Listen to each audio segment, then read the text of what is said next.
One being a representing a man for Uptown TV. You understand? Welcome live in studio, the founder of His Imperial Majesty School of Vision, Priest Dermot Fagan. Priest Fagan, how you doing, my brother? Greetings. You hear me okay? You hear me okay, Priest Fagan? Yeah, man. Greetings. How you doing? All right, so we'll get that right. Also in studio, our brother Anthony Gordon and Lariston Abel. So Anthony Gordon is the the assistant in the Ministry of Agriculture at the School of Vision. Yes, sir. Right? Okay. Greetings, my brother. How you doing? Welcome. Give thanks. Now I hear you too clearly if you come closer. Give thanks. Yeah, man. And Lariston Abel, General Secretary. I wonder if your microphone is working. Just grab it and pull it towards him. I can see what happens. Right. Obviously not working. We'd hear it already. So we're going to share microphone this way. And greetings, my brother, Lariston Abel, General Secretary. Give thanks. Yeah, man. Welcome. Let me just get your microphones to you, as close as possible to you while we do this. So you're good now, Priest Fagan? Yes, ma'am. All right, brilliant. We're hearing you loud and clear. Welcome to the cutting edge. Yes, thank you. Welcome to the studio. Thank you. You know, listen, I have been talking about you, right? I don't know if you're here. I have somebody tell you, but I've been talking about you. The reason I've been talking about you is that, all right, so I remember over the years, every time I interview you, over the many, many years, there's one thing that you would tell me, and this one thing you would say every single time, no matter what the interview was about, as long as you were in a space to speak in a microphone from the early 90s or early 2000s? From 97 onwards. 97 onwards. There's one thing that you always say, and that is literally to warn Jamaica and to warn us of what was to come. And there's something about that warning that you always gave, is that many of us took you seriously and understood where you were going with it, but many laughed at you. I tell you that straight, because you know that too. This is something that we talked about before. Yes. So many took you seriously, but many had, snickered and doubt what you were, because they really couldn't see your vision. Right. And I'm gonna let our listeners know what it is that we're talking about. Because if ever there was, because at 97, when Priest Fagan was saying what he was saying, really and truly at the end of the day, it was a clear vision. It was prophecy. It was visionary. And so we call it what it is. Now, just last week or 2 weeks ago, Muta has been talking about it. I've been talking about it. The so-called tech billionaire, Elon Musk, announced that he had successfully implanted one of the wireless brain chips in a human being. The FDA gave him approval to plant that chip into human beings. He did a whole lot of tests on animals and finally got around to planting it in human beings. He said a lot about it since then. He's talked about, what that entailed, what the possibilities are, and you'll hear some more about that as we go on. But we're bringing this up because Priest Dermot Fagan has been saying that this would happen from way back in the early 90s. Why Priest Fagan? Where you get this from? We say a vision. From the Almighty God, I'm only a vessel as the priest of School of Vision. Yes. So that is a part of my ministry from that time until now. You were very sure about this. Yes, because you see, I could start off to say, it's not all of us have faith in the written word, which is the whole Bible. The same one that the emperor says he himself glorify into, and he would encourage others to do so and accept it with a clear conscience. There is no hope for salvation. So, by this ordination from the emperor, I have been trying to propagate and seek to sensitize the people biblically in accordance to Revelation 13 verse 16. And from that time until now, I get to discover that many other theologians, and a lot of them have used the same scriptures. And it is Revelation 13 verse 16 that says, and he, referring to Lucifer, Carzette Hall, whether you're large or small, rich or poor, free or bond, to receive a mark in your hand or your forehead, and you won't be able to buy or sell. There are different concepts of what this mark should be. For example, in the Adventist, they say it's a Sunday law, but I know by having this knowledge, as was given to me by the Emperor, and have been proven on many occasions through visions, as one would imagine, I know it was going to be a micro. It's a micro, small, equivalent to half size of a rice grain that would be injected into the human body, which would become now what the New World Order will be about. In other words, it would be introduced officially and mandated in a compulsory or a draconian and forceful way. So that is why I have been trying for years now to draw the people's attention. But if I am allowed, I want to say here that I'm glad for this opportunity, really, to express myself again. Because what I get to realize is that, for example, even the TRN, I was a member of the JDF from 75 to 81. I left to America from 81 to 93. During those years, there was no TRN in Jamaica, as can be attested through research and examination. Returning 93, I realized that for me to renew my driver's license, a TRN was required, and I was already having an idea of the mark that would come. So, and then now, when I received this TRN number, the number 666 was manifested, so I know that there is a secret agenda. And if you notice, without the TRN upon his arrival and officiating and the mandatory aspect, without it even now, governmentally, you won't be able to access certain issues or continue in the norm. So I see it as a progression from that concept, which is a number on a card, to one encapsulated in a microchip to be implanted. I get to find out also that the reason for it, I don't want to call exactly names or where the source is, but ones and ones could pick up here and there. I get to realize that once you are microchipped, and by the way, it is affluently circulating in Sweden now, so one could access Sweden microchip to see how far they have gone in this technology, and even some cities in China. So what we get to realize now, the reason for this implantation is that once you have received this microchip, it becomes irretrievable. It becomes your new world order identification. And that is where now a certain society will be able to monitor you, the recipients, through the GPS, Global Position Satellite, and the supercomputer. A certain class of people should and must be able to access your movements and track you at any time. And that is what the Bible refers to and said the mark of the beast. But you have to know who is the beast and how he operates. And I want to kind of break down all of that throughout the night as we talk about the vision that you had and about you actually using the Bible, and you've been using the Bible from the get-go for this, and as a matter of fact, pointing directly to Revelation, to bring us into this knowledge of the microchip and how it would be done. So we want to kind of unpack that and talk some more about that as the night goes on. But let me take another quick break and come forward to continue that conversation. Talking about the New World Order, talking about the fact that Rastafari was saying long before time and beyond time and within time that what we are now experiencing was what we were going to experience anyway. So that vision of Rastafari was always in place and continues to be in place. One such visionary actually founded His Imperial Majesty School of Vision. And this is Priest Dermot Fagan, who is in studio with us tonight. Also from School of Vision, Anthony Gordon and Lariston Abel. Priest Fagan, I'm going to go back to you because I want to set the ground, the foundation before we branch out a bit. And then it's to go forward now to talk about some of the things that you were saying earlier on. You know, I want to remind our listeners that it might sound as if, you know, there's no big deal to this. But when you were saying these things in the 90s, it was a big deal. It was how in heaven's name was this going to happen anyway?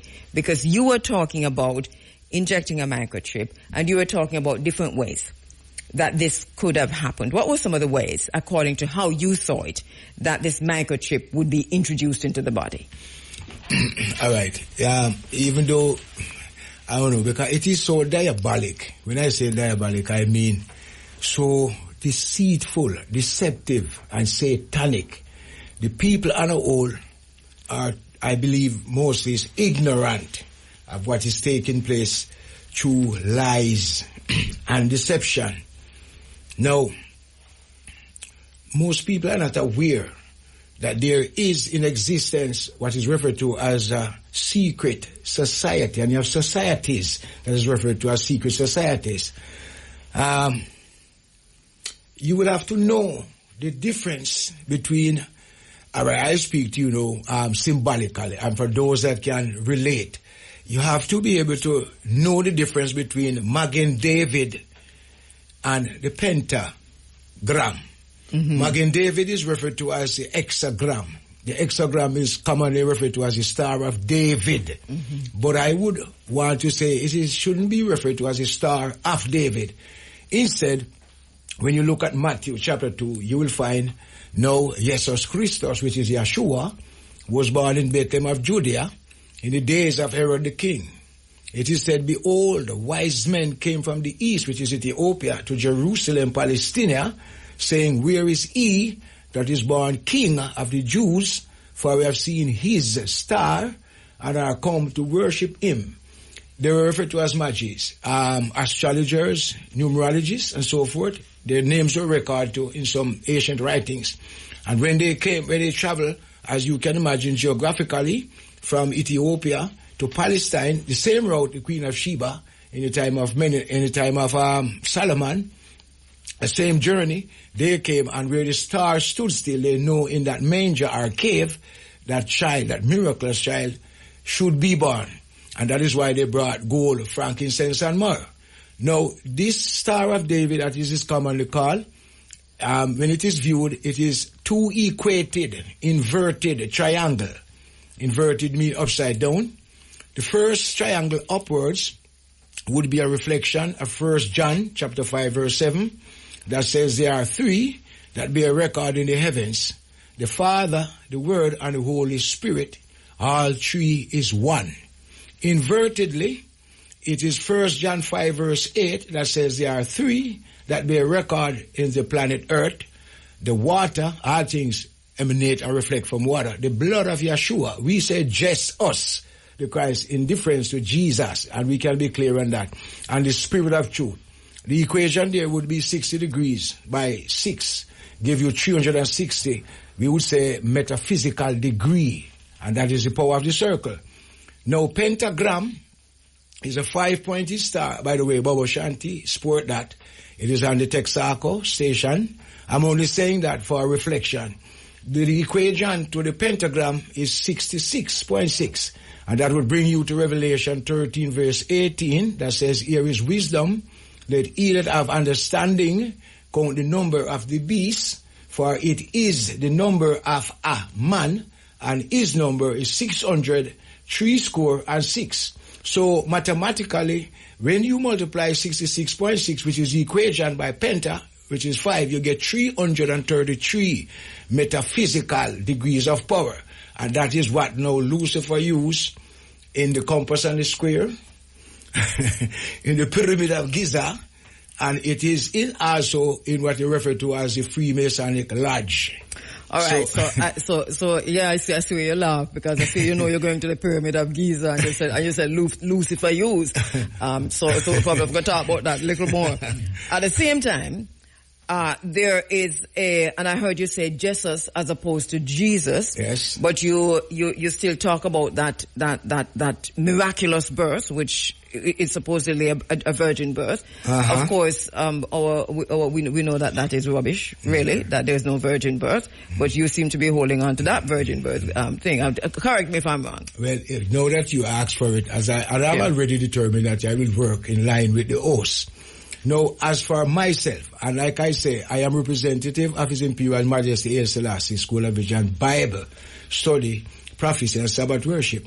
And what I have to share is not to reflect as if I'm the sole expresser for the Rastafari mansions. I don't have that authority. So what I share here, I would beg that it be viewed specifically from the banner that I'm responsible for. Now, when I read the scripture, and it is lacking in Rastafari, when I read the scripture in line with His Majesty encouragement, Isaiah 7 verse 14 says, therefore the Lord Himself, which is God Himself, shall give a sign. What was the sign? A virgin shall have a son, and his name shall be called Emmanuel, and that is equated to the Hebrew word Yeshua. Have you considered that His Majesty's Imperial Majesty was reading from the gates as opposed to the King James Version? I could clarify that. He also said that no matter what language the book, which is the Bible, is written into, the word remained the same, and it is not one. Not quite. Because what King, and you know this, that by the time we got to King James Version, would have lost, many of the books would have already been taken out. The book of Enoch, for example, is not there. And so many others. Rastafari, I talk about the Maccabees, but I rightfully, I would even place the book of Enoch before all of us tonight to say, right. The points you made about the technology and where we were going, even with the microchips and all of that, we could have gathered a lot on that from the book of Enoch itself. So that some of these books were removed, and for what reason? Obviously we have to study King James to understand why he did what he did, although it wasn't really him alone. All those people that he gathered to make all of that, to take away then from all the scrolls that were there, to remove all the books that were there. So that the point I'm making is, so much is missing that if you're not reading from as close to the original as possible, so much you would have lost is a point I'm making. So that even when in Ethiopia, for example, when the high priest reads from the gates for Zion, they say Zion is not the way we see Zion. For example, Zion then for them becomes Mary, right? So that's a whole different thing. So it's interpretation and not so much. You know what I'm glad for, Sister Cabo? You know what I'm glad for? We are hearing voices from a long time. But there is a voice now. And this voice is from Haile Selassie School of Vision. And let me be clear on here. When we say Bible, to me, Bible means books. And even though we have it audio written, So, I am not speaking about the book of Moses. I'm not speaking about the Maccabees. I have read all of those books. You're not talking about the King James Version as we know it in this one package. I am only speaking of the King James authorized. Because there's a difference with version and authorized version. Because it was not King James. The etymology would bring you from our ancient Hebrew to where it is now. So I want or from gays. You know, long before. So I don't even want to go off track too much, right? Because we invited you to talk about your own vision. So I suppose another time we can delve into what those books have become. But your own vision regarding where we are now. I interviewed you, so I know that you had that vision. And this is why I've asked you to come this evening, to talk about that vision that you had and why you were so clear on it. And then I know that you said this would have happened in many ways. So I'm not quite sure if even with, say, during COVID, if you saw any manifestation of this. I said it in one of the interview with Mr. Bowen before he passed away, that there was a virus coming, and it is referred to as COVID-19. And they can reaccess You actually named it? Yes, I said I saw myself in the repeat. And I was even shocked. I said, well, you know what, here is a virus. And it came. And if you were noticing, and others, they noticed, it came with a draconian enforcement. Meaning, for example, if you were not temperature tested, sanitized, social distant, mask, you would find a sign, no mask, no entry. To a man like me, you know, all that was a quarreling tactics to see how the people would react to this virus. And I am here to say now that eventually in the arrival and the mandating of the microchip, that's the same thing going to happen for those that reject this microchip. And by the way, that is why we have established a society, which is the name of the emperor, as I've just mentioned, in the Blue Mountains, and that is where we are trimming our lamp for the rough days ahead, because there's many things I want to share, but I will go according to... All right, I want to come back to the trimming of the lamp, but let me bring in the other brothers quickly, because we're setting a foundation. Assistant in the Ministry of Agriculture. So then you're going to have to help me now, Brother Anthony Gordon, tell me about how the whole thing is set up, because here we have the Ministry of Agriculture and you're assistant in that ministry, and this is in the School of Vision. So pull a microphone to you a little closer so that we can hear you, because if you speak into the microphone, it's unidirectional. Yes, my brother. Greetings again. Give thanks. Right. So tell me about the different ministries then within the School of Vision, because obviously there's a Ministry of Agriculture. It means there are others. Yes, ma'am. Yes, go ahead. So, give thanks, Jah, Rastafari. Well, first and foremost, I have to say I give thanks for even the privilege they can come on RFM on this platform, you know. So, give thanks for inviting the priest and the priest Aloha. The priest is no stranger here, man. It's a long time. It's a long time, but he's no stranger. Go ahead. Yes, so I give thanks. Yes. So, alright then. According to our School of Vision, I've established everything will come through rules and regulation and laws. So, based on our priests, we establish School of Vision. So, everyone who say fit, according to your ability, you get like a portfolio to govern. Right. Well, I, first and foremost, must big up the original minister, which is Minister Green. So he would have been the first minister of the agriculture farming. Okay. So I would have been the one to assist him. Okay. Yes. All right. Greetings, man. Greetings, yes. Minister Green. Yeah. Mm-hmm. So give thanks. So. Yes. So, what do you do? Well, within the ministry? I would be like the man now, like, say, for instance, with Mr. Green, he would be the man that conduct whatever is there to be done. Mm-hmm. So I would be one of the man, like, help carry out that duties. Mm-hmm. So if he is not in position at the time, I would be the one who would take up that authority and would establish what is the need to be get done at that specific day, you know? Yeah, what are some of the things that you're getting done now? You don't have to tell you everything, because we know the time when we live in now. We know School of Vision or do your thing, but just an idea. Yeah, no, alright. For instance, as the Bible says, there are 10 virgin, 5 wise and 5 foolish. So we consider ourselves as a wise virgin. So we are trimming our lamb, as the priest would say, by even making preparation towards the great and terrible day, because time will come we don't gonna have any food. Agreed. And otherwise, His Imperial Majesty, who sustain us, we all need food to sustain us.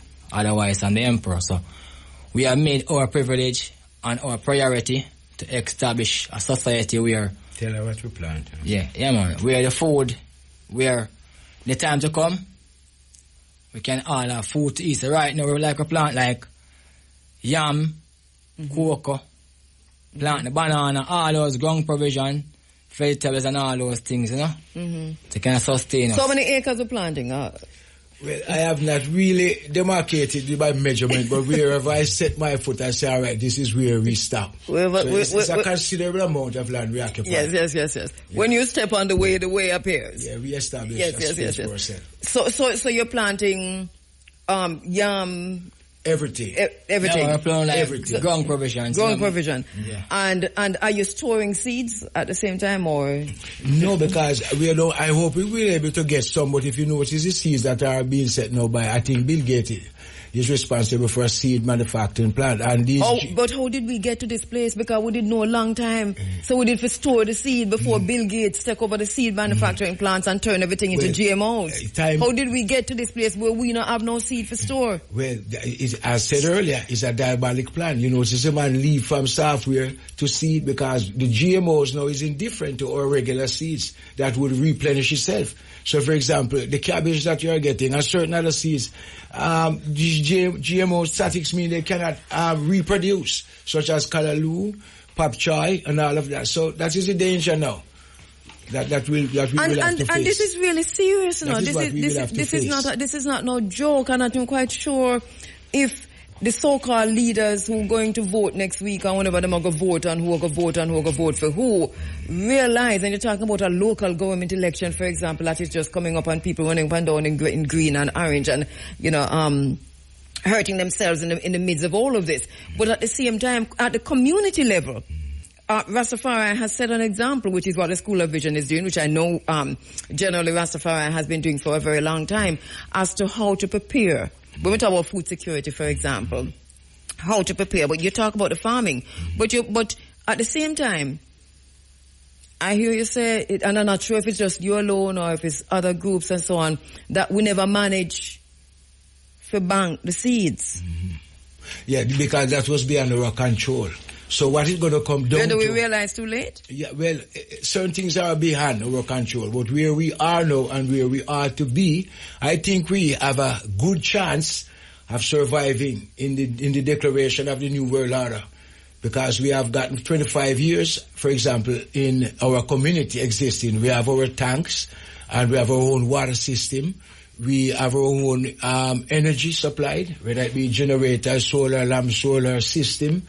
So we have a form of genuine independence because we eat what we grow and we grow what we eat. Whenever we are not able to maximize that, we will get from the market, but in a lesson way, because I think you will attest to that the things you are getting from the market is heavily chemicalized, which is not good for human consumption. Yes. And then how you, even though you prepare the land is a whole other thing too. Because we see how, what's happening to the land in terms of how it is being prepared with the Roundup and the types of fertilizers that are being used, that this is destroying the land at the end of the day. So you plant here, so you can't plant this again. Rotation. Yeah, so that's one of the problems. Well, kudos to you that is happening. And you said something else is happening in the Blue Mountains? What's happening in the Blue Mountains? Well, our preparation really, Miss Camo, really, I don't think the people are ready for it because I see the time is running out. I want to say, if I'm allowed, if this is the third war, what we mean is world at war, the third time. And if it's a World War III, it means world at war, as you will attest. And if you can look at the situation in Palestine, from the time, I wouldn't mention Ukraine and Russia. I would want to refer specifically, or more so with Palestine. Like I said, there are some things some people don't want us to know. For example, if I'm allowed, when the Bible speaks of Israel, he spoke of an individual. His brother name was Esau. Now, Israel is differentiated from the Israelis. Israel is racially and biologically characterized with woolly hair, red eyes, and bronze skin, indifferent to silky hair, blue eyes, or rhesus or leprous genes. So what we have here now, we have a entrenchment 1948 from 1947 to the Balfour Agreement. I think you can attest to that, where these people have gotten Palestine 1948. We refer to it as a Zionist conspiracy, which means England and America and the so-called Jews. These three came together in that conspiracy and capture Palestine coming out of a World War II, where indeed, if you look at the etymology from the time of even before David coming down, these people have never been there before 1948. So what is taking place here now, matter of fact, all the prophets, the apostles, all of this is a Negroid, an African story. What we have here is a usurping of the people, and that is why what is taking place is so wicked. So what we see, by the time this is finished, in the reorganization of it, that is where the New World Order will be enforced. And that's what we're waiting for. Yes, that region, I concur. That region is pretty important. What's happening? It's one land. Yes. Except for the Canal Suez that was cut just the other day. You're aware of just that. the other day, but it's really one land. I mean, you can stay, on the place that is called Africa now, and look over at the place that is called Israel now, and you can literally say hello to your brethren over there. So I think this is something that we have to know as African people, that is one land and what our place in all of that is. Now, General Secretary, my brother Lariston Abel, Welcome again. Greetings. All right. Yeah, man, give thanks, bless up, you know. All right. So, well, General Secretary, tell me what because this is General Secretary generally of the School of Vision, right? Or is it generally of School of Vision? Yes, of School of Vision. All right. What does that entail? Well, mostly the paperworks for the school, anything to do with the paper, writing letters, distributing letters, getting information out, all these things, you know, anything to do with the paperworks, that part of it, information. Yeah.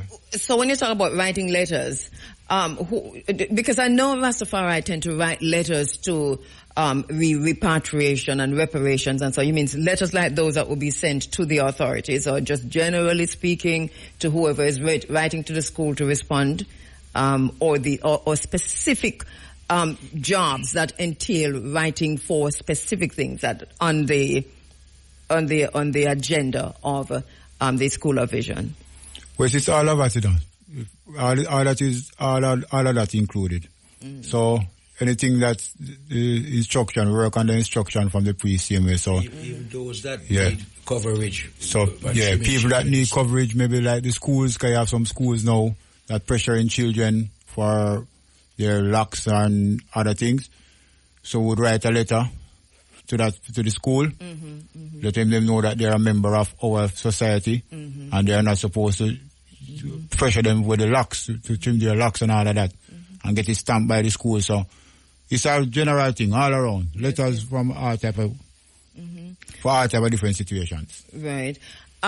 What are some of the major concerns now of the School of Vision regarding the rights of Rastafari in Jamaica? And then here you talk about the locks just now. What are some of the... That is one of the main things.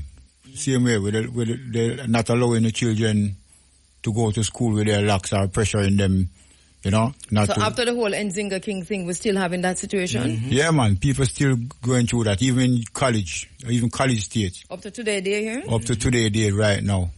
What are they being told? They are being told that they can't wear locks to come to their institution unless they have a letter to say that they're a member of as such Rastafarian community, and they have to get a letter to go in to show that they can wear their locks because they are a member of School of Vision or a Rastafarian entity. So it's still a pressure. So the Minister of Education and some other people over there come out the other day and said that. Or I get it wrong? Yeah, because what happened now, to what I understand, the Minister in the law, it is there in the law that they should be allowed to wear their locks. But the schools have different rules. So the schools are using up their school rules on the children. So if they don't know that there's a law and they don't go for it to fight it that way, or bring it to the ministry or all of that, they're still gonna get a fight. The school rule gonna tell them that, okay, you're not supposed to wear locks. So they would have to take it to another level and bring it to the ministry. Sorry if I keep, belaboring this, but up to now, this thing is really happening in Jamaica up to now. Right now. After the whole Nzinga King thing. Right now. So how serious is this, priest? Because this is something, obviously, your own members are experiencing it, I'm getting from you. No, is it your own, or just generally? All right, for example, you would have had someone call us or send a text to say such and such is taking place at such and such school and have been prevented. Okay, so whether or not the person is a member of the school. So right, I would instruct the secretary to comprise the letter, and I would stamp it to rebut what they are dealing with. But once my brother Larson, once those letters go in, then what happens? They have to ease out. Well, they have to the letter now is coming from us, and it's a stamp, and the authority is there. So they normally back down. Yeah, they normally back down after that because they know that it's in the law already. It's in the law of the country that they should not do that. So for those who don't reach out, say, to the School of Vision or other Rastafari mansions, might be pressured to trim their locks and all of that. Yeah. But that don't work with us. As we're speaking here today was the day that the One Love Bob Marley movie opened on the island, opened generally for the public, and many persons would have gone to see that. Today I saw where Muta himself was talking about, Muta is in the movie, and he talked about going there, and he talked about why he cried, because when he looked and saw the kind of people who were coming into the space, and who outside and who inside, and from royalty to otherwise, British royalty to otherwise, to pay tribute in a way to this Rastafari, Bob Marley, and remembering where Rasta is coming from.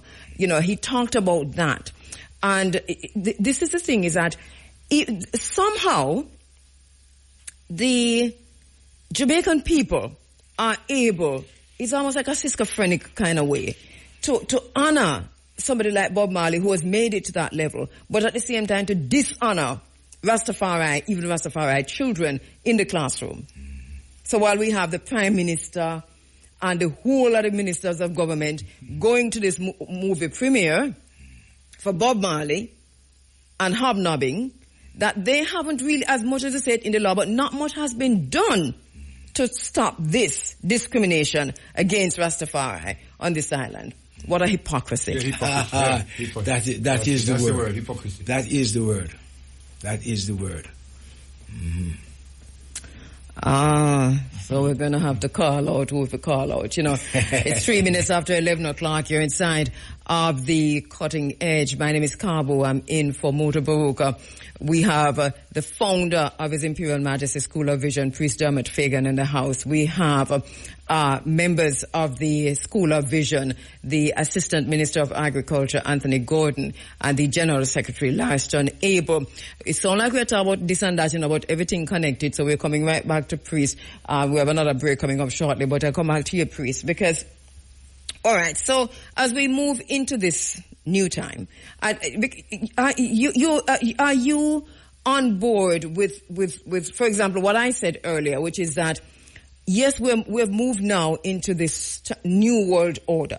This is where we are. Are you on board with that now? Mm-hmm. Or are you saying that there's still, right, you know? It's just a pity that Rastafari is not properly defined. Because if you are looking outside in, what is Rastafari? You will find us say, Rastafari is not a religion. Rastafari is a way of life. Rastafari is culture. But you see, for a man like I know, I say Rastafari is Christ returned in his kingly character. Rastafari is God Almighty. Rastafari is the only recorded King of Kings and Lord of Lords and the power of the Holy Trinity. So you see where I'm concerned, right there, it is finished. What we need to know, though, is our purpose. For example, I don't know the time. No, man, we have time, man. We are good. Listen, Thank you. We'll talk all night if we need to talk all night. We need to open the phone lines too, but we'll make you go and talk. For a man like I know, ma'am. Yes. When I get to find out that Christ, the word Christ to me means Savior. It's a Greek word, and I know you can attest to that. When I study this Bible, and I'm sorrowful for those that have not listened to the voice of His Majesty the way I have. When I read the Bible for myself, it is clear. Christ is racially depicted with woolly hair, red eyes, and brown skin. Christ also said, "Come unto me, all you that are heavy laden." That means there is no barrier where salvation is concerned. He also said, "What is salvation?" To be saved. From what? From what? From sin. What is sin? And from destruction. Sin to me mean lawlessness, disobedience, etc., etc. So I am saying now, if I should realize who Rastafari is, and if I should make or correlate then a connection when him say, "I am the King of Israel, King of Kings and Lord of Lords," you know what that is telling me? That I, in diaspora, is a Hebrew Israelite in bondage and captivity. What we have not looked at is the etymology from where we start to where we are now. We have a 400 years of transatlantic enslavement. Out of that period, we hear the word reparation. The issue is, have we gotten assent where genuine reparations would mean redress or something to justify our sub-bandit state?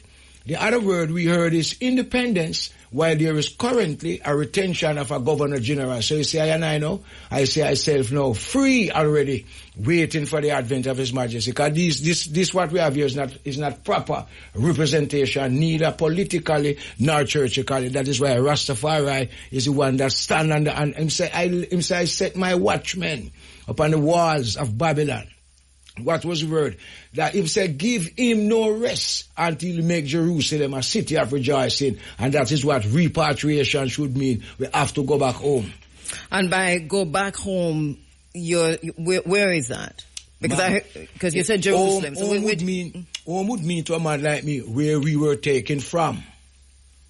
Back to Africa. One land, one Africa. Yeah. And so that even that physical land that is called Jerusalem is still one land. It's our place. It is still one land. And that is the thing that I think is, first we must understand. So it takes a paradigm shift, right? It's literally, you have to kind of take out your atlas, which is what I said to people on Sunday mornings. When we're having, any discussions on geopolitics, is take out your atlas.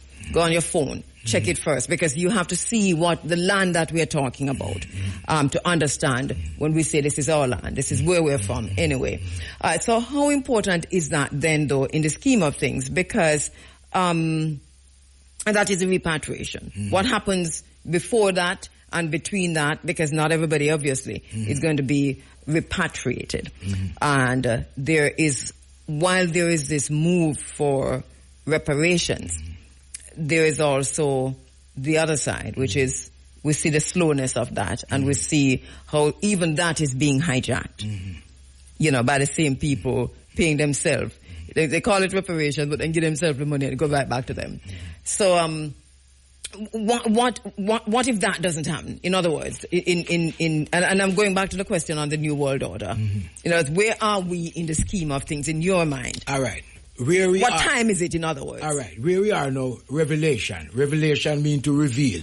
Where we are now, we are getting ready for the mark of the beast. That the people must be tagged. And we already said will be done by, and I tell you straight, the Illuminati. That is the power, the head of all the world secret society. They have a conspiracy, our agenda. What I am looking for is out of the ashes of this here chaotic state that we are into. By the way, you notice it? I don't hear the rasta man saying the coming of the Lord. The church people said Jesus was coming. And from 1999 until now, obviously, he has not shown himself. But we don't know that Haile Selassie is the Christ. I don't hear the rasta speaking about the coming of the empire. You know what they will say? So why am I come already? So why am I come again for? So what it is here now, you know what's going to happen? There will be no repatriation achieved until we have tested, or we have been tested in the arrival of the mark. You know what the mark going to mean? For example, if you don't take this chip that they bring here, you know what's going to happen? The houses that you own, you're going to lose it. The opportunity to operate in the banking system, you won't be able to do so. Those that live in the city, you won't get no light, you won't get no water, and you won't be able to buy or sell as COVID-19 have deceitfully revealed unto us. I was just waiting for you to pause so we go through that just the other day, because that was a test. That was a pilot, a test run. Yes. A test run. So those of us, like myself, who refused to take the poison that they were calling vaccine, which we know had no cancers, and we see the heart attacks. And we know that that's connected to the COVID-19 mRNA gene therapy. So we say that without fear or favor. Now, so that was a test. To what extent is that test, in your mind, making it easier now for the real thing, or is there another test? Of course, more is coming, because you know why it must come to? The Bible said, there cometh a tribulation. Can you say again, I say the Bible, because I'm not about me.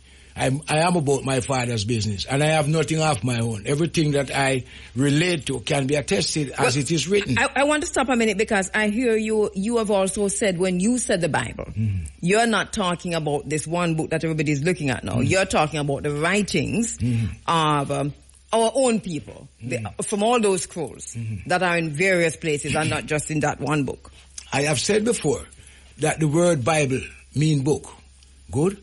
And there are many books. But we are speaking now pointedly of the King James authorized version. So why you stick on the King James authorized version, Priest Dermot Fagan? Can I explain it, ma'am? Yes, sir. All right. And I'm glad for this opportunity. Because I want to relate. And I know that you're an intellectual. And others are out there to relate. I can understand what I'm saying. Because I seek to speak clearly. When the Majesty says, we have the oldest version, I know you'll agree it is a Ge'ez. It is. No, and we know we have the Ge'ez, we have the Hebrew and the Amharic, but incidentally, I don't speak none of those languages. So what I'm saying, you know, I have learned the English language after 400 years, which enabled me to relate to what is into the Bible. And I don't find no confusion. Because you see, I think, and here we come again, I'm going to invite you back to have a conversation about this, but for the Running African program, not for Muta program. Not for Muta program, all right? I would love that. I think we need to have this conversation because it is necessary. I'm a student of history. It is necessary. And I study King James. Yeah, myself too. Right, so I know that King James must be viewed in a wider context as for who he was, who he is, and what he did. And within that context also, anything that he authorized, in other words, anything that he signed off on, must be taken with a whole potload of salt. And this is why we have to go back to the gates. We have to learn the gates, or we have to go Ethiopia and get the Bahat to a priest and read it to it. You understand? I think we owe that to ourselves, Priest Fagan.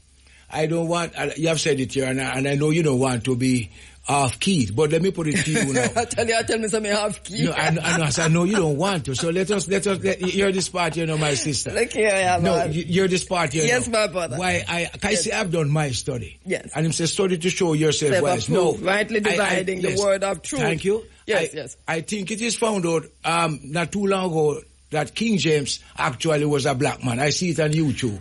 No, sir. So, all right. So I was about to say... No, it's not true. So I was about to say whether it is AI or not. What I'm glad for, though, is that when I read the scripture, and I keep going back to it, there are 3 scriptures in this Bible that show that God is an African. No, I say, why would King James put that? I read the Bible. And a lot of things escape them. For example, amen. There's so many times in the Bible that you see the word amen. But the way they reinterpret that to us, because it them trick themselves and it's escaping of the Bible, is that it's for own learning. When they talk about rightly dividing, iron sharpeneth iron, of course, so that we know that they're talking about amen ra. We know that. I know about that. Right. So there are a lot of things skip them, but then take out the book where shows say Noah was an albino, black albino, right? That when Noah got to his father and say, when Noah's father got to him grandfather and said, well, but this child is, the grandfather said, this child is born, but this child his complexion is white like salt, and the eyes them like bright like day, and the hair white and woolly, and we know that this was an albino. That was Noah, So I'm just saying that. So those are writings, and I don't know if a lot of the writings, I think, from that time, not necessarily are to be taken literally. A lot of them are storytelling, and we understand the context that those come from. But as I said before, let me invite you on the Africa Forum, not on Muta program, right? Jessica Muta has done many of these programs already talking about the Bible, but let us have that conversation elsewhere. But in any case, you have gone to the Bible, and it is through the Bible. When I introduced you before, I said you've always been talking about what we are experiencing now, that these things will come. And you got, and it is through the Bible that you identified that these things would come. My sister. Hold on. Right now what you're going to say, write this up, because I don't want you to miss it. Let me take a quick break. Priest Dermot Fagan, founder of His Imperial Majesty School of Vision, is in the house with us. We're talking about issues concerning us, we African people. Anthony Gordon is the Assistant Minister of Agriculture at the School of Vision. Lariston Abel is the General Secretary. Iron sharpeneth iron. And as priest say, study to show thyself approved, rightly dividing the word. So priest, I'm going to go right to you because you were just about to make a point when we went to the break. Yes, I was about to say something, and I will not detain you too much in this line, because you have already said that along the line you will seek to facilitate our discussions and so forth with the Bible.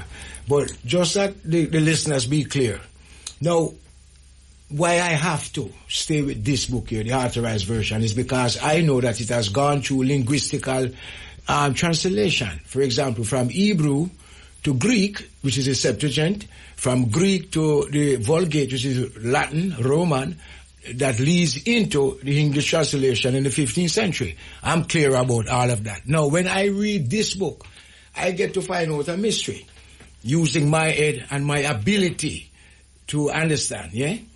Have you heard of the name Melchizedek? Huh? Yes. Well, praise the Lord. Now, my sister, most people don't speak about this, but you know what I'm glad for? In this book, the book of Hebrews chapter 7, helps to illuminate my mind that I come to a proper conclusion and determination. You know what is written? St. Paul says, for this Melchizedek, king of Salem, priest of the Most High God, here now, without father, without mother, without beginning of days, nor end of life, without descent, without genealogy, but made like unto the Son of God, liveth a priest forever. No, you know what my determination is? Anyone that is without beginning of days nor end of life must be God. You know what I research for myself? I seek to analyze what the word God should mean. Whether it's a Greek word or not, it is reflected in the encyclopedia, dictionary. Word God mean supreme, comma, most high, comma, supernatural, and deity. So for a man like I know, what I realized, Melchizedek was an apparition. A man that traversed from extraterrestrial to terrestrial, returned 2,000 years later in the name of Yeshua HaMashiach, the virgin conceived child, Emmanuel. 2,000 years later, from the lamb to the lion is now what?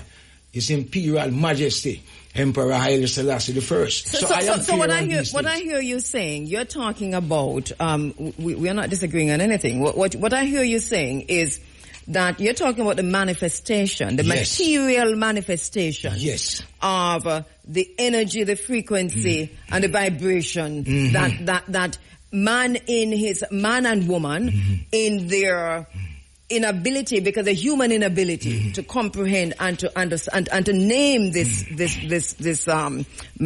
spirit, this energy, this frequency, this vibration, call it God.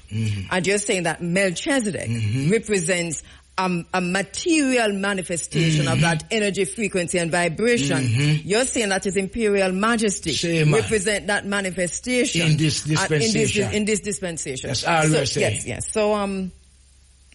So, it is much more than that. So where we are now and what is around the corner is that after, and I say it straight because that is a part of my ministry, and in the fullness of time it will be attested. You see, during the days of this mark here, that will bring in His Majesty. This time it won't be through the womb of Saint Mary, nor Saint Yeshimabet. This time it will be an extraterrestrial galactical intervention, and that will bring you now to the chariots of fire, which, if you will allow, we will go into that later. No, we can't go into it right now. Well, all right. The same way, Russia, Iran, America, North Korea, all of these nations have some highly sophisticated weapons and drones and all of these things here. The Majesty is the owner for 20,000 visible, invisible machines that are referred to as the chariots of fire. In Europe and America, they have what is called UFO, which is properly defined. U would be for unidentifying fly objects, but we are here to declare them.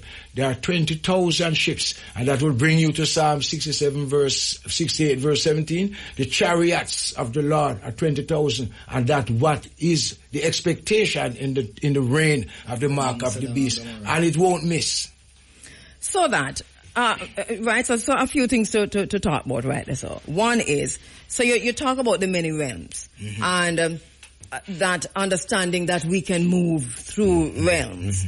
That we're within that period when we'll see manifestation of persons who are or beings that are moving through realms, which has been happening for this is, I personally feel that this has always been happening, but you're saying that now persons' eyes will be opened to that event, that ongoing event. It will maximize that. Well, that's our history. That's the history of ancient Egypt. No. In other words, our deities move through realms. And the other thing the other thing that is denied or undermined is that this is the second gathering. Because you see, the people that are called Jews, they have no history to sustain that they have ever been in any bondage for 400 years. But what said the prophecy? God said unto Abraham, know of a surety that thy seed shall be a stranger in a land that is not theirs, and they shall serve for 400 years. It is the transatlantic enslavement that was prophesied there. Well, all right, so let me just say something clear. We're not disagreeing on a lot of stuff, It's just that you're using the authorized version of King James, and I'm using the writings of our ancient ancestors from Kemet and Nubia and Sudan and those places and the Horn of Africa and so on, which is our writings anyway, that they plagiarize and put in these books and call it the authorized version. That is why we can't tell you them change up a lot of it. For example, we know say Akhenaten is the writer of the Psalms. We know that because you can find them on the walls of the pyramids long before time and beyond time. So we understand who we are in the wider context of things and the extent to which we have been plagiarized. We understand that. So that the fact that you're quoting from the plagiarized version, right, doesn't make it. In other words, the point I'm making is that we are not disagreeing. I want to point out to you though that why don't you then? Is it? Or would you consider moving from the plagiarized version to the original version? In other words, our writings, our own writings. A book, for example, that His Majesty used, book written in Gaze, which is closer to the truth of who we are. There's so many different iterations of that book before it gets to the murderer, King James, who locked his mother in a tower in England and watched her die. That person who is an enslaver, who is a murderer, who is really and truly not the morals are totally missing from a man like that. So for us to be talking about him in even a space like that, but I understand still enough that this is not a judgment, because I think we have to listen to each other. I would beg to clear this up though. Yes. I would beg to clear this up. Yes. No, I am not here, and I want the listeners to be clear.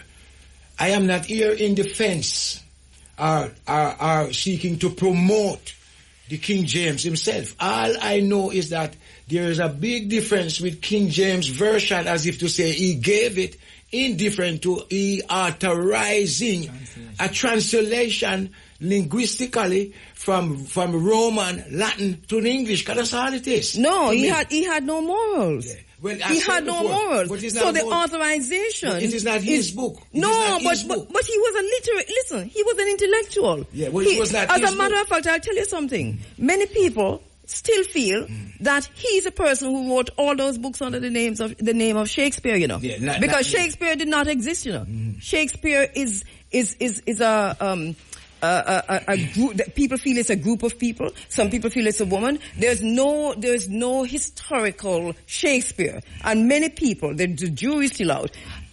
Many people still feel that those books were written by King James, because King James is an intellectual. He was a literary person. He was writing day and night. He understood exactly what he was doing. Can I say this? I think I've said it before.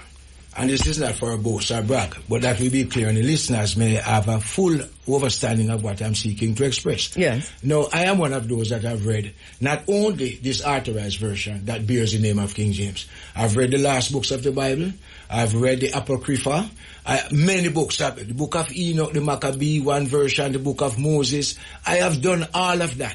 So all I'm seeking to say that is that linguistically speaking, I would be in a disadvantaged state if I should be called upon to reason or have a concourse in other languages. I don't have that ability. I take the point. I really take the point. Yes. And we understand that. We keep going back to it, but we understand. Yes. I know, because it is... and I tell you why we keep going back to it, because it is a point of departure, right, for us in this conversation. So let me take a quick break. And just to let you know that, so yes, I'm getting a lot of messages from our listeners, and So let me just take two quickly. One is, I did mention, priest, that our ancient Egyptian deities, because you talked about the intergalactic travel and moving from one realm to the next realm, and how that is going to become visible to those who were blind. Now they will be able to see in this dispensation, or in this time. And so you're asking which Egyptian deities? Well, really, two in particular were actually called, all the deities, and Egyptian. I mean, we were doing this. We are, you know, we're spiritual beings having a human experience in African bodies. All right. So, if we understand that, then you understand that we have been coming and going all this time. But so there's two deities in particular. Sekhmet and Hathor. These were deities who were who our ancient ancestors called or named deities of many realms. In other words, they were the ones who were literally responsible for that part of things. So they were moving through all the realms. This is part of our cosmogony. This is part of our cosmology. This is part of who we are. This is our African selves. So there's that. Also, many persons are writing me to say that they've gone to the movie, they saw the movie, the Bob Marley One Love movie, and a lot of you so far have said that the reviews have been too harsh, that you like the movie, and this is mainly what I'm getting. I haven't heard from anyone yet who has said that they didn't like the movie that they saw tonight. So also that is coming in to me, and you know the reviews, some of the reviews have been really harsh. That's what they're saying. All right. So thank you for that. And another question is when we're going to open the phone lines. We'll open the phone lines at right after midnight, right after we take the anthem, and you ask your questions of Priest Dermot and our brothers in the studio. Priest Dermot, you had mentioned Palestine. There's a question coming in about that. And the person is saying that we didn't allow you to finish, which was you're saying that when you, not so much Ukraine, because we were talking about how do you know what time it is literally, where we are. Mm-hmm. And you said you're looking not so much at what's happening with Ukraine and Russia, but what's happening in Palestine on that land. Mm-hmm. So I think we got carried away. So the main point you're making regarding that war, or that massacre, that genocide, because that's not a war, was what? Do you recall? All right. It is kind of deep, but for the interest of the public, I will point out these things. Now, when you read Revelation, again, I have to go back to the compass, because I want to relate myself in a transparent way. That means whatsoever I declare can be a test. I'm not on my own. Now, when the king came 2,000 years ago, we have already said the king is racially and biologically depicted with woolly hair, red eyes and brown skin, without argument that he's an African. His title was not only King of Israel, but also King of the Jews. So here it is now, that man said, I came to my own, but my own received me not, which means if he is black, his own would be black people, and they reject him. And we found in the scripture, Pilate, governor of Rome, Italy, absolved himself, have nothing to do with it. Now, he also said in Revelation 2 verse 9, he says, woe be unto those that say, it is not some like a prophet saying this, it's the voice of the Lamb, Yeshua. Woolly hair, red eyes and brown skin. Woe be unto those that say they are Jews and are not, but lie. Revelation 3 verse 9 again, declare him say, and I will say of them that say they are Jews and are not, that they will come and bow down before I and I, that they may know that he has love eyes. So you know what we have here? We have a subplanting of we have a synagogue of Satan. We have a subplanting of, and by the way, I supply again the book of Amos 9. Verse 7 for clarity. I quote, are you not as children of the Ethiopians unto me, O children of Israel, said the Lord. So when I analyze it now, there must be an equation, or a comparison between the Ethiopian and Israelite, because obviously the world knows the Ethiopians are Africans. So what we have here now, we have a supplanting of the children of Israel by the Israelis, who does not fit in any way or form what some people may not realize also, in the transatlantic era, when we came down here in bondage, that was a prophetical reference to Deuteronomy 28, where the Lord speak unto Moses and say unto the children of Israel, that if they shall keep my commandments and listen to my voice, the declaration, blessed are thou. And he also said, thou shalt be the head and not the tail. Blasey blasey till him reach verse 15. What did you say was a prophetic reference? Are you saying that our captivity, in the transatlantic was prophesied? Yes, ma'am. By in whom? Deuteronomy 28, because of the disobedience of our ancestors, obviously. In the later verses, 65 onwards at the end of 28, he says, I will send you again to Egypt by ways of ship.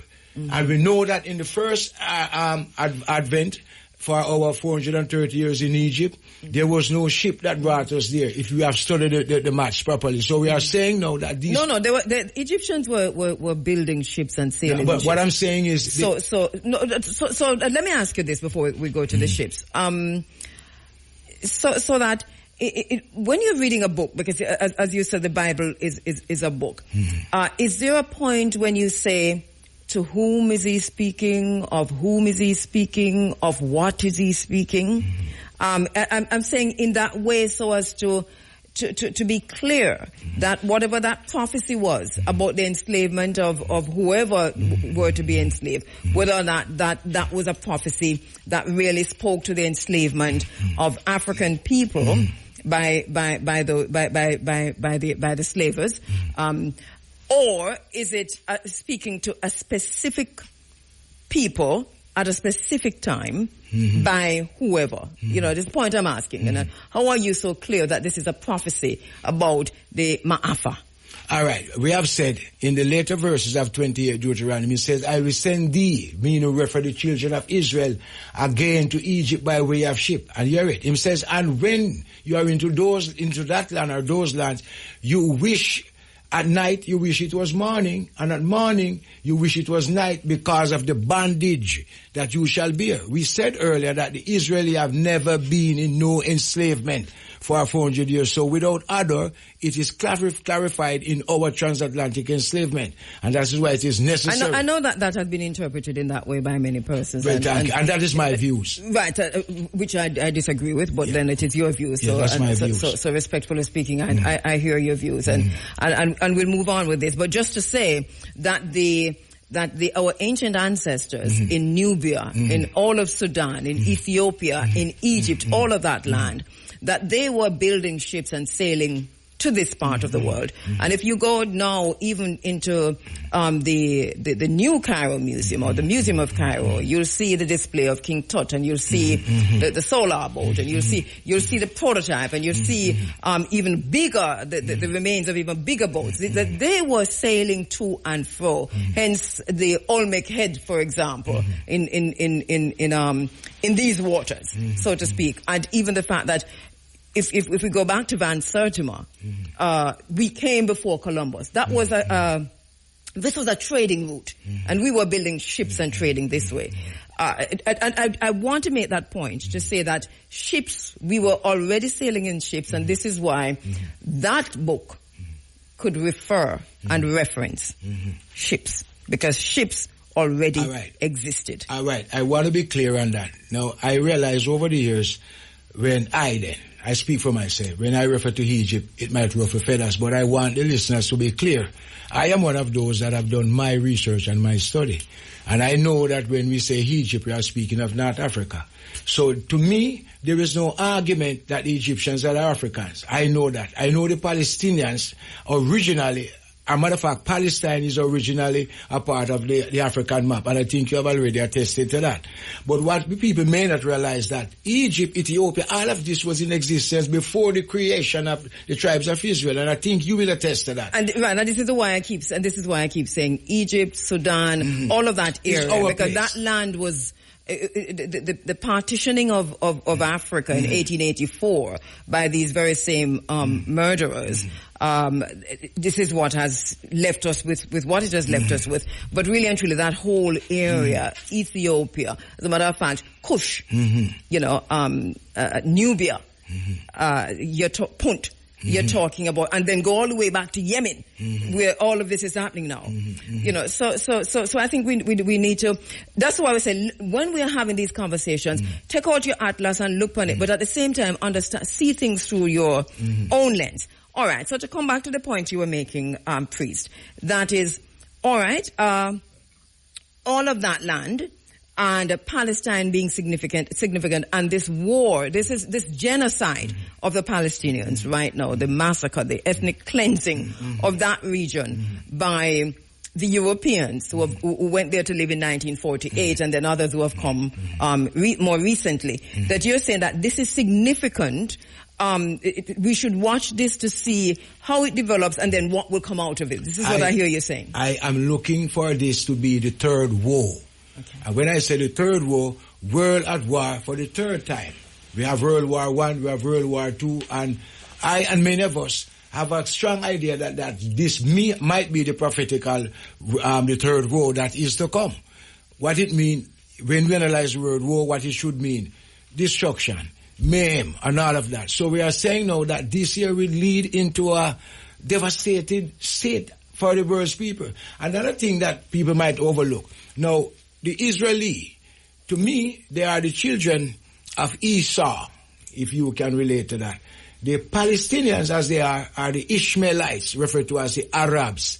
Neither the Arabs nor the children of Esau have any legal right on that occupation since 1948. And as a matter of fact, before 1948, when there was no Israeli there, the Palestinians were there. And I would equate the behavior and the attitude in conjunction to when the Americans came off the Mayflower, crashed at Plymouth Rock, and the Indians gave them that type of hospitality. Later on, the Europeans turned around and genocide the Red Indians, put them in reservation, kill them off with smallpox, and eventually make cowboy and Indian movie. And that is the same thing I'm seeing now in Palestine. So even though my spirit is grieved with that type of atrocity, I know that that place, Palestine, belongs to the Negroes. How do I know that?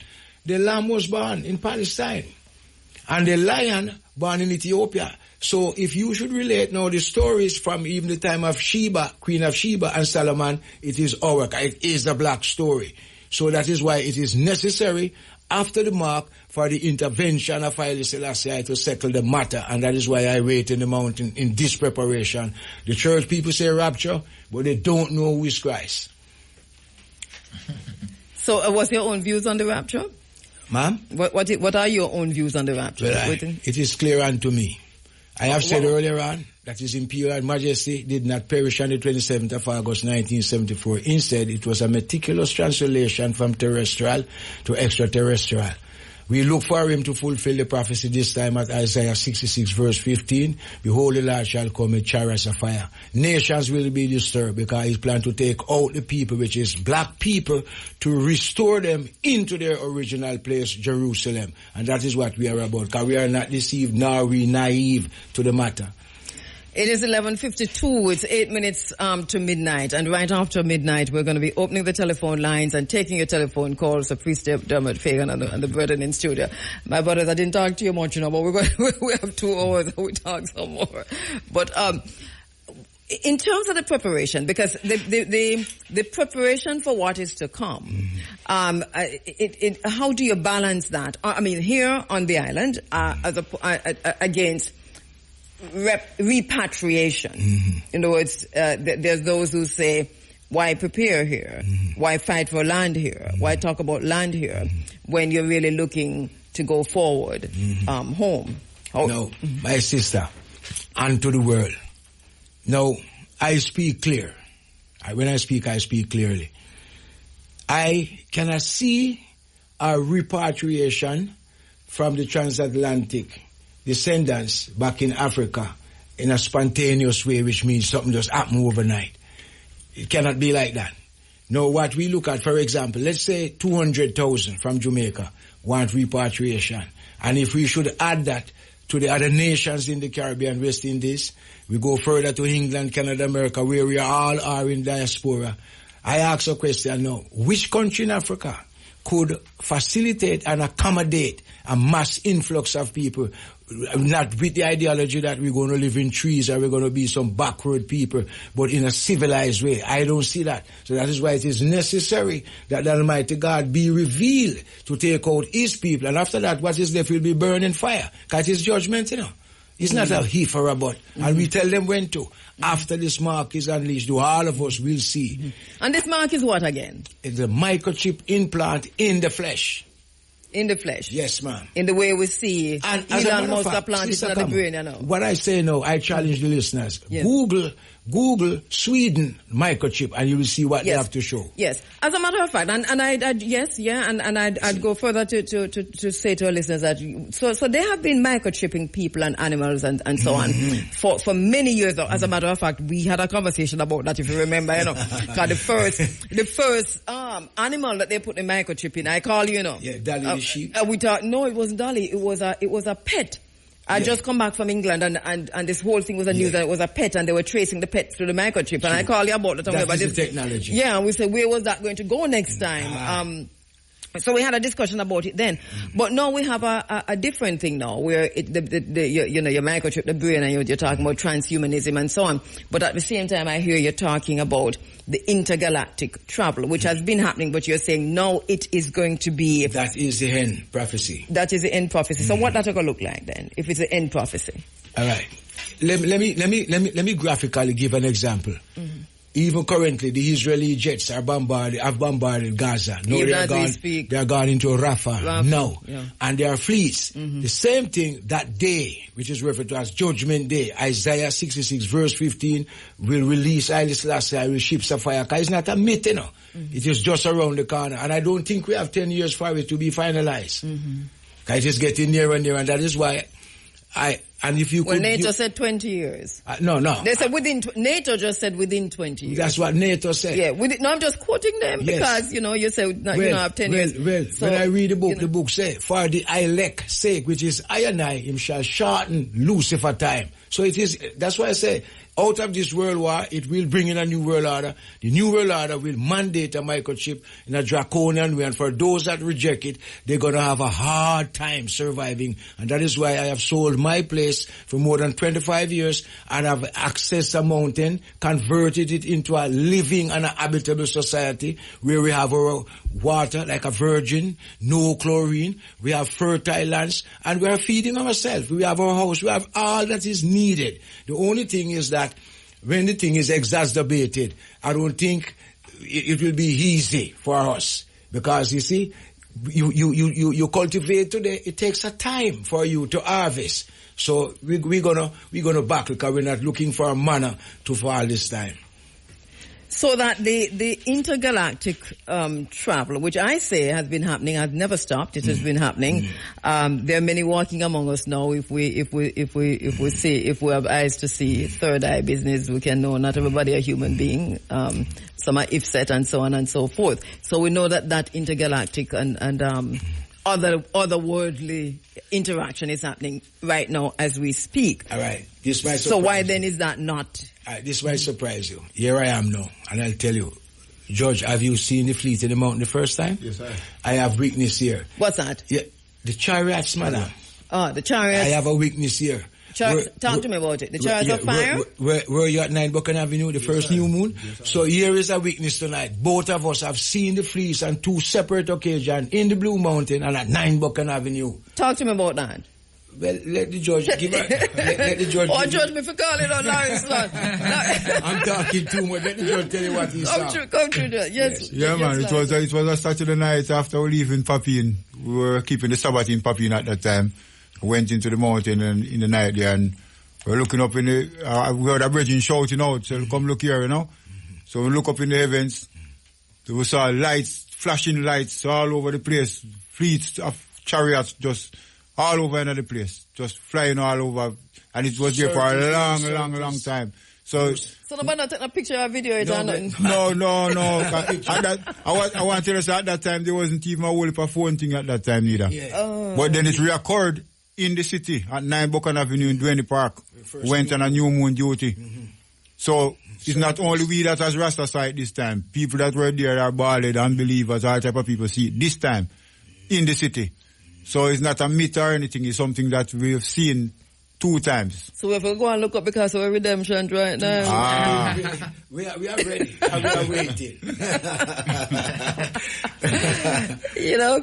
It's a pity though that we're not seeing the photographs of those, because we see it in recent times in Kingston. Yes. And nobody took a photograph. Or people were shocked into not being able to. Yeah, because the spiritualness at the time, the spirituality where you feel at the time, you were thinking of photograph at that time. Yeah, but we have a photographic memory though. and you said this in terms of, and both of you are concurring that it's like, it looked like chariots of it's fire. A congregation that have witnessed it, not just us that are here now. Oh, you're saying others. A congregation was there. Lock off the place, circle in every formation. It has never left the circular appearance. If it is going up into the heavens, circles, neon lights. If it is going to the right, circle formation. To the left, into the city, up to eyes all over. A matter of fact, it weary me. I've never seen anything like that in all my life. And that is what we wait for when that time is come. The word is rapture. What is left behind will be burning fire. Elijah and Elisha. All right, or even Enoch. I mean, like Enoch walked with God and was not. All right. Let me take a quick break. We'll be right back on lines and taking your telephone calls. But even as we get ready for that, right as we speak, and Priest Fagan made reference to it just now, they're bombing Rafah, they're bombing Jordan, they're bombing Yemen, they're bombing Syria, they're bombing Iraq. And all of this is really happening in a very strategic area, which means that continental Africa, land mass of Africa, which extends all the way into those areas that was was African land before the Ottoman Empire. And this is what we have. Well, for understanding history, Tuna, because we had a reference from our brother Priest Dermot Fagan a while ago talking about those who came before 1948 and were there a long time before 1948. But understanding the history of the region, I think, is very critical to understanding the people who are there, when they got there, how they got there, and what happened after they got there. So we must know history to understand where really are gone. And we can tie some of it back to the Ottoman Empire, but we can even go beyond the Ottoman Empire. We can tie some of it back to the Crusades. A lot of it, as a matter of fact, can be tied back to the Crusades, but before that, and the Ottoman Empire, but that is another time. So all of that is happening as we speak. Right now, Jordan, this is another thing, so everybody's been drawn into this war, right? Those who don't want to and those who want to. We see where Iran just posted a video that they have fired from a warship in the Red Sea, somewhere out on American targets. So there is a whole lot happening there. We're looking at Djibouti, where Djibouti is a very small country on the continent of Africa, probably one of the smallest, if not the smallest. But every single country is there. And what are they doing there? Every single one of these so-called superpowers, these warmongers, they have military bases right in Africa, in Djibouti. So there you go. We're very concerned, and we're also watching it. We beyond the prophecies, we're also I know analysts, so we're watching to see how this work out. And a lot of us understand that when we see these things, we must begin to think about our own survival. And that is why food security, once again, is very important. Water security is important. How important is water, my brother Anthony? Repeat. How important is water? All right. Step to it. Give thanks, Jah. Rastafari. According to what the question just asked, we know that no one can survive without water, because water is the thing that grows plants. Water is the thing that gives us energy. So, after proper water, we can sustain ourselves. That is why we are in the Blue Mountain now. 3,500 feet above sea level. We run our own water system from the rocks where the water comes through, the rocks, So we get our own water supply because give me a chance to explain. In the city, I can't all the water system set up now is like domestic water full of chlorine and all these things. So Right. the water not really healthy for us. At the end of the day, and Yeah. it's not all. It's also very controlled. Yes, so we each have our own water supply. It means that we know exactly what we are drinking. Because we use the water for our own farming, you know, domestic purposes. So we each have our own water system through the catching peak system. Yes, so. Yeah. Well, at least we know where to go. Yeah. Some of us will know where to go. All right, at 7 minutes after midnight, we're taking your telephone calls. You're inside of the Cutting Edge. My name is Cabo, in for Muta. 974-5079, 974-5051, 974-5043. Is what? Where's that, please? I'm trying to pronounce the names. Oh, okay. So the A is long, so car, and then a bo short. So it's Cabo. Marat. Yeah, Ma'at. Mahat. Kabu. No, not boo. So it's Kabu. Yeah, because ka is spirit, right? So ka. So if you know, if it's a spirit first, ka. Yeah, Kabu. Right, so it's Kabu. Yeah, Ma'at. Yeah, Kheru. But Ma'at Kheru is really one term, right? It's not two separate. It's written like two separate words, but together it means one thing, right? Ma'at Kheru. It means, and it's really pronounced Ma'at Shru, but because we do what we do, like you said, the King James version, we just go with the Kheru. It's easier for the tongue.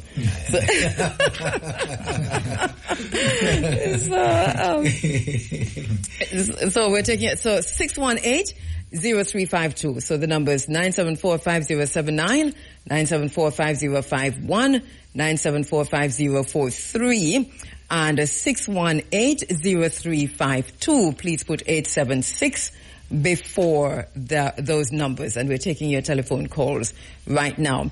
Just to say, we were also scheduled to speak with Bishop Joshua Maponga, but theologian, philosopher, author, public speaker, musician, artist, fashion expert, and so enthusiast. But we're not able to get him. He's not answering. That's a brethren.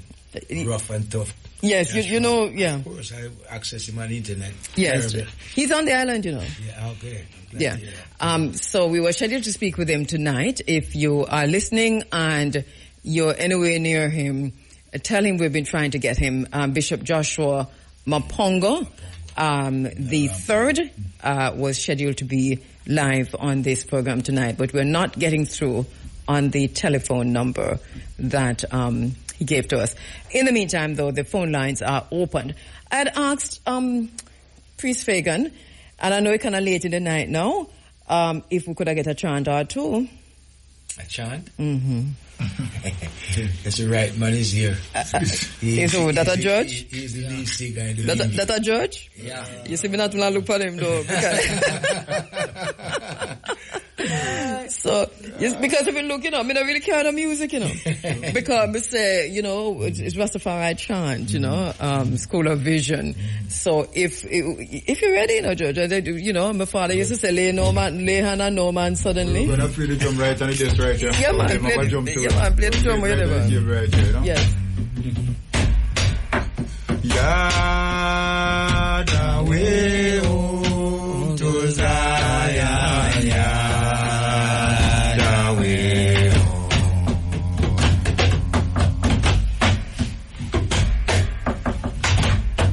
Na ya bingi Yahweh, oh, to Zion, Yahweh, oh.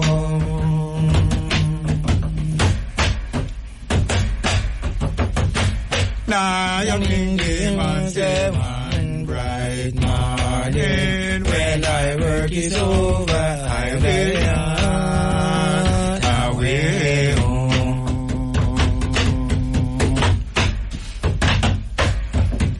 Say the na ya bingi man bright morning, When I work is over, I'll lay away home. For you know, hear the voice of the rasta man say.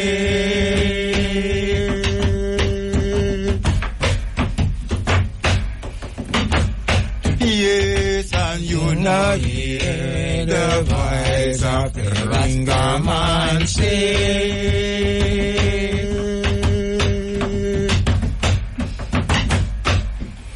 Wicked Babylon, your throne gone down. Babylon, your throne gone down.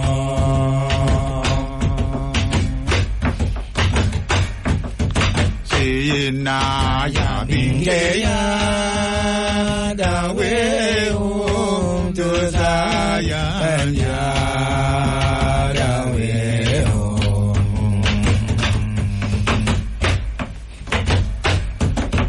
Saying na ya binge ya the way home to Zion ya the way home.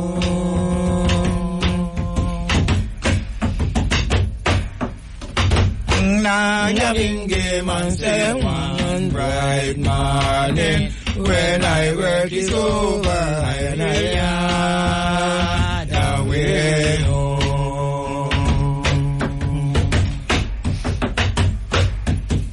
Say na ya binge man say one bright morning when I work is over and I the way home.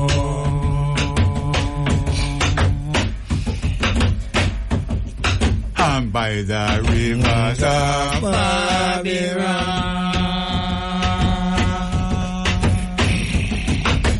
where I sat down,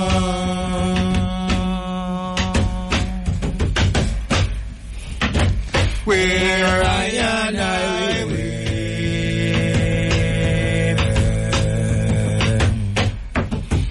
when I remember Zion.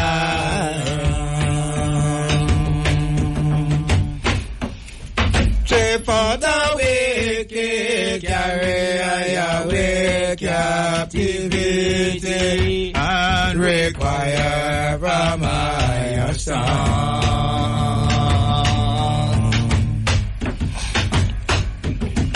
In our mountain, how can I Rastafari now in a straight line?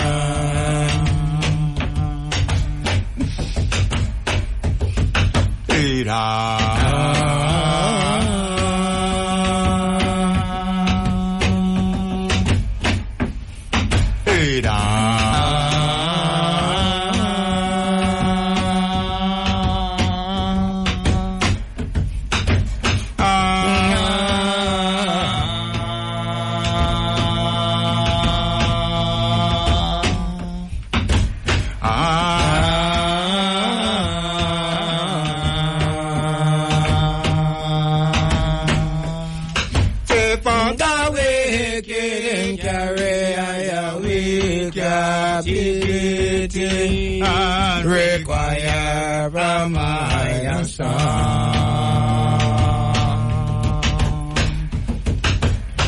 But from Chalaisha, Rastafari on in a straight line. What a vibe in the studio. What a vibe. What a spiritual vibe. Wow. Wow. Thank you so much. Thank you so much, my brothers. That chant was really something else. You know, I felt it, man, at a serious spiritual level. Serious. And we're not even sing new name yet. Yeah. So wait until we sing new name. Oh, new name, Jackal.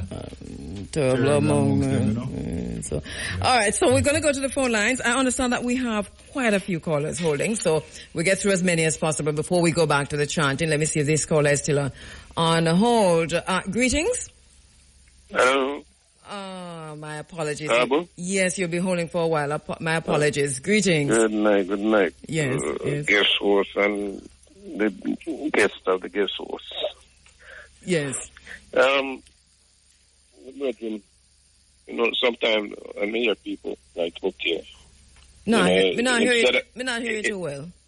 Instead of, them say Jesus, them say Jesus, right? Mm-hmm. But me think the pronunciation, it's better than say Jesus, because that's how it used to be pronounced. Because remember, I said J, the letter J, at least not the letter J, the pronunciation of J is only about 500 years old, right? All right, so let me let Priest Fagan, because he said a few things. He said Jesus, and you also said Yeshua. Priest, yeah, you respond to. No, I want to declare myself clearly, not only to who have just asked the question, but the world at large. In my regard, I learned in school from elementary, any word that is spelled by even one letter that is out of context, you will get an X instead of a tick. And that must be clear. What the Rastafari is saying, that the name of the Savior in Hebrew is, as written in the book, is Emmanuel. That is a Hebrew word. Yeah. For some reason, it is equated to Yeshua, still restricting to the Hebrew language. Now, I am not in agreement or in supportance of any man's name should be changed without the legal process. For example, my name by birth and record is Dermot Fagan. Anywhere I go, no matter what language you speak, I'm expecting you to call me by my name. Yeah. But for reasons then beyond my control, they say Yeshua in the Greek tongue is not referred to as Yeshua. In the classical Greek, it is Iesus Christos. They also say Jesus Christos. Jesus is the name, Christos is the Savior. No, in the translation linguistically from Greek to Roman, they say Jesus, and you will find that in the Vulgate, which is the Latin Bible. Now we say in the time of in the 15th to 16th century, England break away from Rome and declare the Church of England protesting Romanism, and from that Vulgate, Jesus now was put in the English Bible, and upon the arrival of the 15th century in the time of Tyndale, the letter J was joined to ESUS. Now the problem and confusion is that, and for example, Sister Kabu, I've said earlier, and it is written 2 Timothy 2 verse 15, classically, that you are to study to show yourself approved unto the Almighty, a worker not being ashamed, but rightly dividing the word of truth. So I know I'm saying that to divide the word of truth, you would have to apply the English rule known as syllable. Be mindful that the syllable cannot be effectual in one letter. It has to be two or more. So the first application would be J-E. You would never get J. G or G. J is a consonant. E is a vowel. The first sharp pronunciation would be J for J-E. 3 letters are left, S-U-S, suspect, sustain, etc. So the Rastaman said, just us. Well, I know. Indifferent. All right, okay, you want to pause a minute. Did you want to say something there? Yes. What may I try to say? Like how you said J, right? But the first time, J was always in the alphabet, you know. Well, not all the time, but it was an I. You notice when you write at school, like I said, small J got a little dot over it and just have a curve. That's because it was an I. Because remember I said letters represent sounds, right? So in I in English, not even in Latin, in English, because English got so many different languages. I represent more than one sound, right? Because we have 26 letters, but must have about 41 phonemes or sounds where they represent, right? So the I was, you remember the word fjord? You learn in a school, F-J-I-O-R-D, don't? Can I say something? And yes. So that, cause, give thanks for that, but let me be clear again, that there be no confusion. No, you have what is known as a dictionary. You will agree to that? Yeah. When I put this onto the world, consult the dictionary, and you will find 3 letters, J-E-S, come from Jesse, no argument. J-E-S-S-I-C-A, Jessica. J-E-S-U-I-T, Jesuit. J-E-S-T-E-R, Jester. So we are saying now and insisting that in that same chronological aspect, J-E-S-U-S must be Jesus without any argument. Let me ask a question. All right, go ahead and make your point. Yeah. To me? Mm-hmm. Yes, you were saying all this. Right, what I'm saying is this. The letter J before they got that sound from French, right? The J. The English were looking for a letter to represent the French sound J, because they didn't have one, right? And they just took that I and changed it in 1500 and something. I think it was an Italian that changed it anyway. And changed the pronunciation to J instead of Y. It was an I sound. That's why I was telling you about fjord. That's why fjord pronounced like that, F-J-I-O-R-D. And it's fjord because you have I, the I have a sound for I, and it have a sound for E, like B-I-T, bit, right? But when they want the short I to be a little longer, they put that J behind. So let me ask the question, because both points are well taken, and you're right about the fact that J was added later on. But let me ask a question. Not J, the pronunciation. The pronunciation. But let me ask you a question, Priest Fagan, because you said in response that it was sometime later that the name itself, the name wasn't always there. You talk about Emmanuel and Yeshua, and then sometime later, that word itself, J-E-S-U-S, entered the book. Yeah. Right. So, how so? Rusty, Sister Audrey, before I ring on the radio, we can't answer it. All right, yes, go ahead. And we are saying that there was no problem before the letter J was joined to E-S-U-S. No, forget the letter, but that concept, that name itself, J-E-S-U-S, that it was not originally in the Bible. No. But that it was added much later. At a later time. Right. And so who added and why? Because we're going to have to go back to the Council of Nicaea. All right. And we have to talk about that Council of Nicaea where they determined whether or not they should put that name in the book, and when they decided the character and the personality of that name. And so it's an interesting thing that we must talk about, Priest Fagan. I want to give a slight elaboration for you understand what I'm saying, my brother? Yes. All right. I want, Sister Cabo, I want to supply something that might be found astonishing. Now, if we would agree by the application of the syllable, which is allowed in the English language, there would be no argument that the pronunciation... no matter where you pronounce it, it never did it. It's priest, no matter what you call it. Right, so look here. It was put in the Bible. My sister and listeners, I say this. If there is no J-E-S in the Bible, we would even be talking about it. I wouldn't have an argument with Yeshua.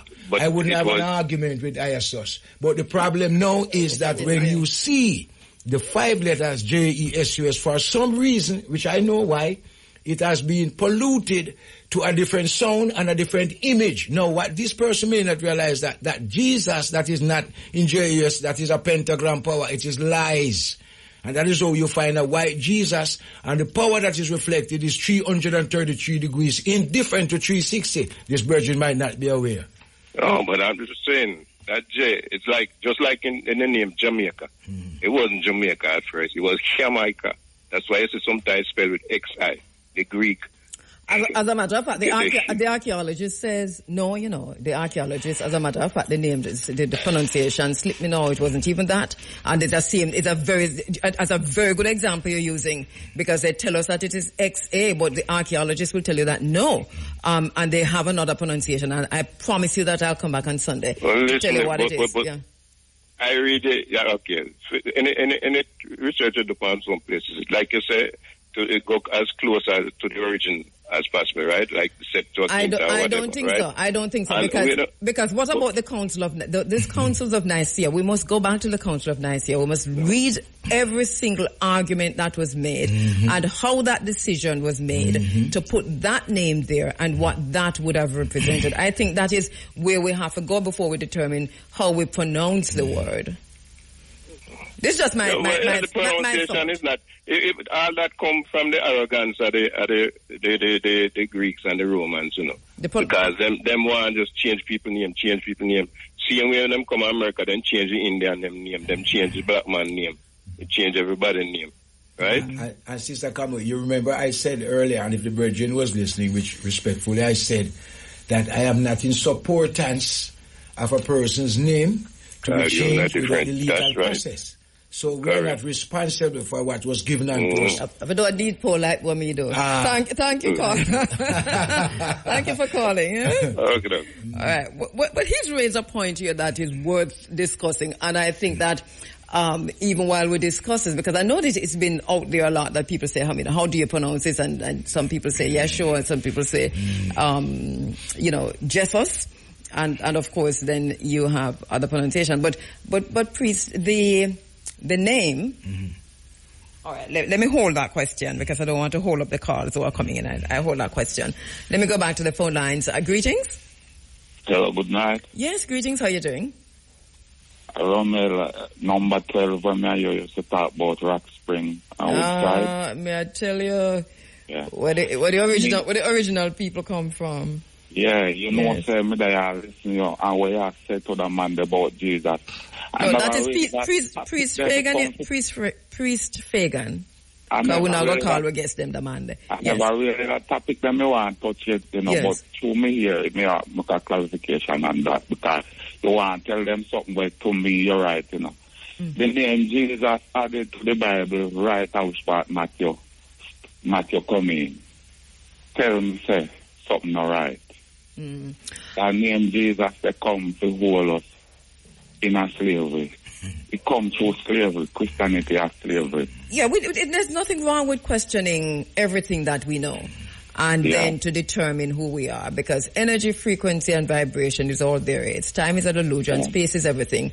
And if we understand ourselves within them concept there, then we understand, the Priest Fagan was saying earlier, understanding ourselves as gods, understanding ourselves as part of that energy, frequency, and vibration, and even understanding the oneness then of ourselves as part of that energy. But you say you said you wanted to do something. You wanted to say something else. Yeah, the main thing I want to say. Mm-hmm. Since 1980, I've never seen nothing like this in politics. What that? The people living in the street as one, whether you're red or whether you're green. People are living as one? The love that I've seen within politics now, I've never seen it before. Which part of Rock Spring you talk about, because I didn't see that. No, well, with the love when I see the people jumping, red and green, dancing together. Even in my parish in Greenville, when I look and see how the people enjoying themselves. That's good. That's good to know. Yeah. Big up the whole Jamaica.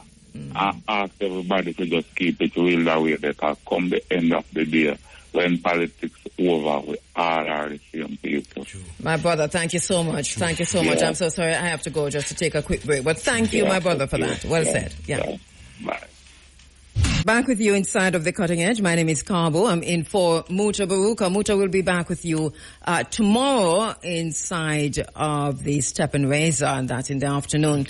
Hey, by the way, there's another mass shooting in the United States, and this is really so sad, this is during the celebrations for the Kansas City Chiefs who won the Super Bowl, and so this is in a very crowded place. We understand that one person died, 21 people wounded, might be more than that. I'm not quite sure what the numbers are now, but that happened earlier today.